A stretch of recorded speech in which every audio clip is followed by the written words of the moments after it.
1 Coríntios, capítulo 11, a palavra do Senhor, no texto que é muito conhecido, que orienta sobre a celebração da ceia,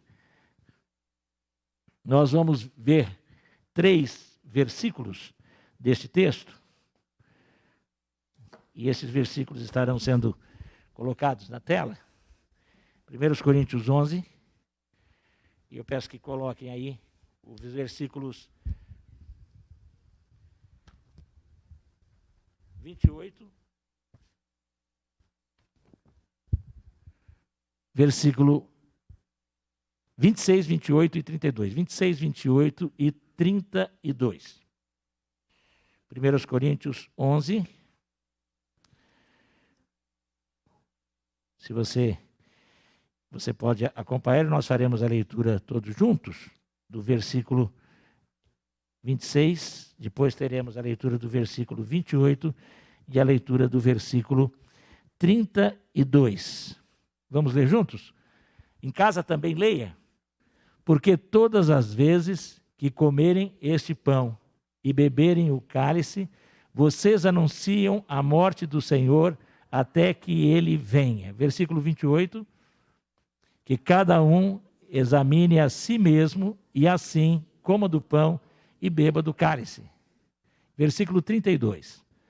Mas quando julgados, somos disciplinados pelo Senhor para não sermos condenados pelo mundo. E versículo, houve aí uma falha minha, versículo 33. Eu não passei este versículo. Assim, meus irmãos, quando vocês se reúnem para comer, esperem uns pelos outros. Vamos ler de novo? Assim, meus irmãos, quando vocês se reúnem para comer, esperem uns pelos outros. Oremos. Pai bendito, muito obrigado por tua palavra que é viva e eficaz. Que pelo poder do teu Espírito nós a entendamos com clareza e a apliquemos. Em nome de Jesus, amém.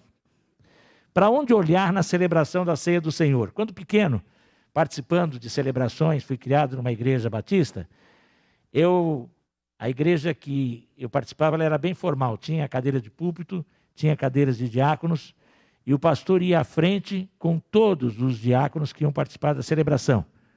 Eles se assentavam, depois eles se levantavam, aquilo era solene, e eu ficava olhando, eu achava interessante. Às vezes parecia até assustador um pouco, tanta solenidade. Mas eu olhava. Esse texto nos convida a olharmos também, mas não olharmos para esse espaço físico aqui, não olharmos para o que está aqui na frente, nem para o pregador, nem para o intérprete. Esse texto nos convida a olharmos com os olhos da alma para 5 situações, 5 lugares, 5 coisas especiais. Primeiramente, quando participamos da celebração da ceia do Senhor, para participarmos bem, o nosso olhar da alma, o olhar do nosso coração, os olhos do nosso coração, tem que estar olhando para trás. Experimenta olhar para trás. Olha para trás, você que está aí, olha para trás. Você está vendo um bocado de gente, né? Não dá tchauzinho agora, depois que a gente cumprimenta. Agora, com os olhos da alma, quando você olha para trás, sabe para onde você tem que olhar? Você tem que olhar bem para trás. Você tem que olhar para a cruz de Jesus. A ceia do Senhor é um convite para que eu olhe lá para a cruz. Por isso, o texto diz da morte, começa falando nesse primeiro versículo que lemos: todas as vezes que comerem este pão e beberem o cálice, vocês anunciam a morte do Senhor. Eu olho para trás, lá para a cruz ensanguentada. Para aquilo que Jesus teve que fazer para que nós pudéssemos estar aqui hoje. Para que nós pudéssemos ter a certeza da salvação. E como dissemos já aqui, os nossos nomes escritos no livro da vida. Ele pagou o preço dos nossos pecados morrendo na cruz. E a ceia é um convite para que eu olhe para a cruz ensanguentada. E me lembre de que Jesus Cristo pagou o mais alto preço para minha salvação. Mas também, quando eu olho para trás, eu tenho que ver um túmulo vazio. Esse Jesus que morreu por mim não ficou preso à morte. Ele saiu da sepultura. Ele venceu a morte. Aleluia! E quando eu olho e me lembro da ceia, eu me lembro também que quando eu aceitei Jesus, eu morri para o mundo. E é por isso que nas igrejas batistas, o nosso batismo é por imersão e significa esse sepultamento, a morte. Mas ninguém fica embaixo da água. Você sai imediatamente porque nós nos lembramos da ressurreição. Assim como Jesus ressuscitou, eu e você morremos para o mundo quando o aceitamos. Ele sofreu a morte eterna por nós, a morte que simbolizaria a nossa condenação eterna, para que nós também morrêssemos para as coisas erradas que nos levariam à morte eterna, e agora ressuscitados por uma nova vida. Jesus Cristo morreu e ressuscitou, e na ceia do Senhor eu tenho que olhar para trás, para ver a cruz ensanguentada, lembrando que Ele pagou o alto preço, mas lembrando também que eu, quando o aceitei, morri com Ele. Mas eu tenho que olhar também para o túmulo vazio, lembrando que Ele venceu a morte, garantindo para mim vida eterna, para você a vida eterna, mas significando que eu e você temos que viver uma nova vida, ressuscitados, renovados, revividos. Eu tenho que olhar também, e os meus olhos da alma têm que estar olhando, e a ceia do Senhor me convida a olhar para cima. Porque Jesus Cristo, depois que ressuscitou, Ele ascendeu aos céus. E Ele está assentado no trono. Eu tenho que olhar para cima e lembrar que Jesus Cristo é rei, que Ele domina, que Ele é rei e que assim como Ele está sentado no trono, quando eu o recebi, Ele assentou-se no trono do meu coração pelo poder do Espírito Santo. Mas Ele está sentado no trono significando que Ele tem tudo nas mãos e que eu não preciso temer. Nós estamos olhando muito para a pandemia. Nós estamos olhando muito para as crises do nosso país. E muita gente olhando para as suas crises individuais. Nós temos que olhar para o Jesus Cristo que reina e que tem tudo nas mãos. Até quando vai a pandemia? Não me importa. Ele sabe. Mas Ele está no controle de tudo e eu o entronizei na minha vida. E eu sei que nada vai além do que eu posso suportar, até do que este mundo pode suportar. Nada foge ao controle do Rei dos Reis.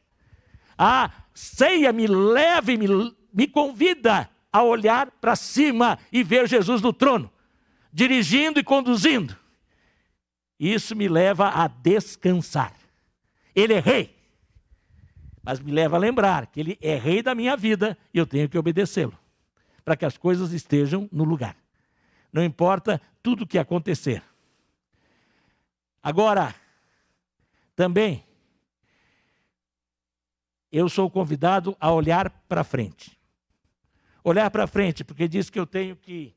E a ceia do Senhor é a proclamação. Porque nós estamos anunciando a morte do Senhor até que Ele venha. Até a sua volta. Então eu tenho que olhar para frente e lembrar que Jesus Cristo voltará. E que só quando Ele voltar, as coisas todas estarão no seu lugar. Então não adianta colocar a minha esperança em governos humanos. Não adianta colocar a minha esperança em soluções humanas para a vida.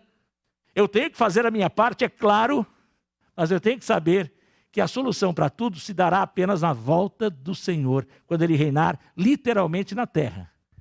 Quando eu for ao encontro dele, eu estarei num lugar de descanso. Mas as coisas só se completarão com a volta do Senhor. Então eu tenho que olhar para frente e lembrar que Ele prometeu. E tudo que Ele prometeu, Ele cumpre. E a promessa da sua volta é real. Eu tenho que crer. Maranata, ora vem, Senhor Jesus. Essa tem que ser a expectativa minha e sua. E a ceia me convida a olhar para frente, a olhar para a volta do Senhor. Mas não um olhar estático, Jesus vem. Ele mesmo disse que para que Ele voltasse, há uma condição. Entre todos os sinais, o último e é o mais importante, é que o Evangelho do Reino será pregado a todas as nações, a todas as etnias, a todas as nações, a todas as etnias como testemunho. Nesse sentido, enquanto o evangelho não for anunciado a todas as etnias, não se dará a volta do Senhor, ou pelo menos não se dará, alguns creem, eu creio assim, o encontro da igreja com o Senhor nos ares.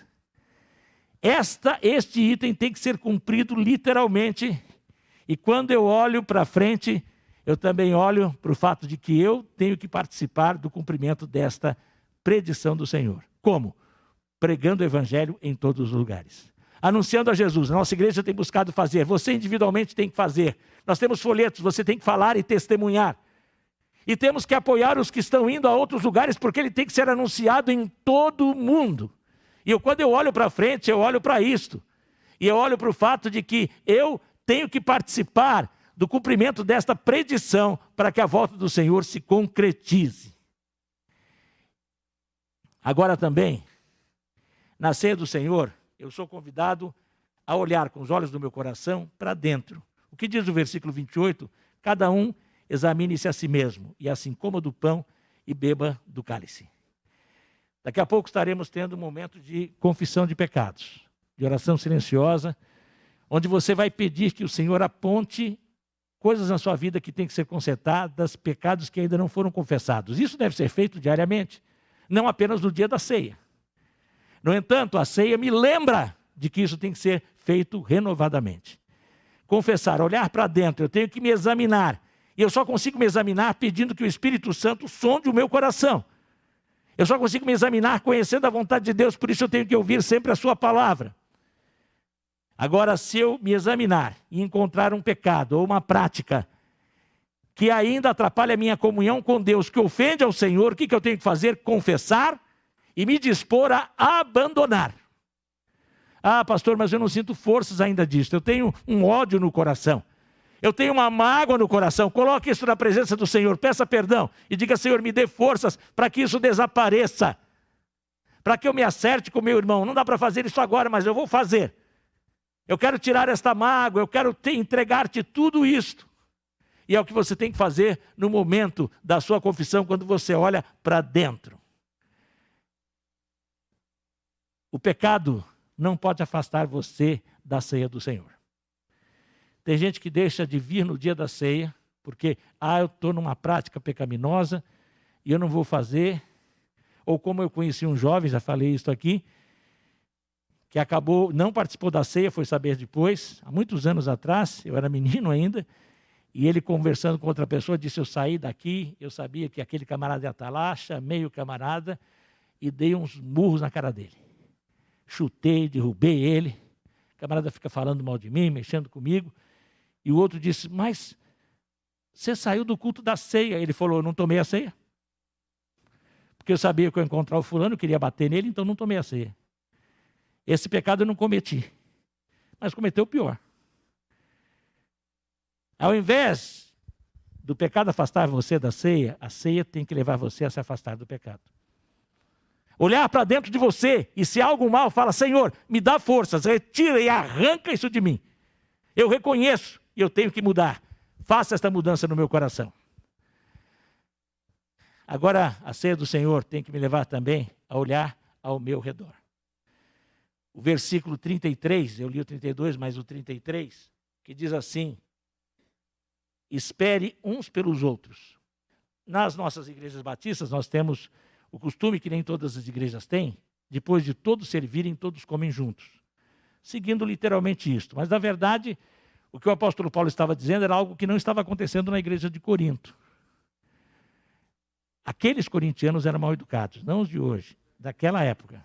Aqueles eram terríveis. E o que eles faziam? Cada um, porque antes da ceia eles tinham um momento de uma refeição que era chamada de a refeição ágape, ou a refeição do amor. E antes de cada celebração, e parece que eles faziam isto dominicalmente, porque muita gente passava fome naquela época, não era todo mundo que comia todos os dias, e aquele seria o dia para todo mundo comer junto. Mas as famílias tinham que levar e fazer ali. O que estava acontecendo? Alguns estavam chegando antes, e só reunindo a sua família e comendo, e alguns até se embebedando. E na hora da ceia, muitos até estavam ali com fome, só comia aquele pedacinho de pão e um pouquinho lá do suco da uva. E muitos se embriagavam até. E aquilo virou uma bagunça. Mais tarde, essa refeição acabou por causa dos problemas que trouxe. No entanto, nós temos que olhar para os que estão ao nosso redor. Quando manda esperar um pelo outro, você tem que olhar. Não olhar para o seu irmão, não olhar para as pessoas aqui da igreja, celebramos a ceia como igreja, para julgar. Às vezes olhamos para o lado para julgar o outro. E fulano está fazendo isso, está fazendo aquilo, olha só. Não, você tem que olhar com os olhos de compaixão, com os olhos de perdão, com os olhos de amor. Você tem que olhar para ver as necessidades do seu irmão. E no momento em que você também vai pedir, peça que Deus mostre alguém a quem você possa ajudar. Para que todos possamos crescer juntos. Esperar um pelo outro é nesse sentido, de estarmos todos tendo paciência um com o outro para crescermos juntos. Dar uma palavra, fazer uma visita, orar por aquele irmão, por aquela irmã, ajudar quando você percebe uma fraqueza. Nesse sentido, eu tenho que olhar ao meu redor. Então a ceia me convida a olhar para 5 lugares com os olhos do coração. Eu olho ao meu redor. Então, o que a ceia, eu tenho que olhar, na ceia do Senhor eu tenho que olhar ao meu redor. Vamos dizer? Olhar ao meu redor. Mais uma vez? Olhar ao meu redor. Vendo os que estão ao meu redor, para ajudá-los, para apoiá-los. Eu tenho que olhar para dentro de mim. Para onde eu tenho que olhar? Para dentro de mim. E se encontrar pecado, confessar e abandonar. Eu tenho que olhar para frente. Tenho que olhar para frente. Tenho que olhar para frente. Para onde? Para a volta de Jesus. Saber do que ele vem. E olhar para frente sabendo que eu posso cooperar, levando este evangelho do reino a todas as pessoas. Eu tenho que olhar para cima, vendo que Jesus está entronizado. Ele está no controle. Aleluia. E eu tenho que olhar para trás, vendo o quê? A cruz ensanguentada, o preço que foi pago, e o túmulo vazio. Ele venceu a morte. Você que está com ele vence também, mas mais do que isto, nós também ressuscitamos e temos que viver uma nova vida. Jesus morreu por nós, para que nós não morrêssemos eternamente, mas morrêssemos para o mundo e vivêssemos para ele para sempre. Amém?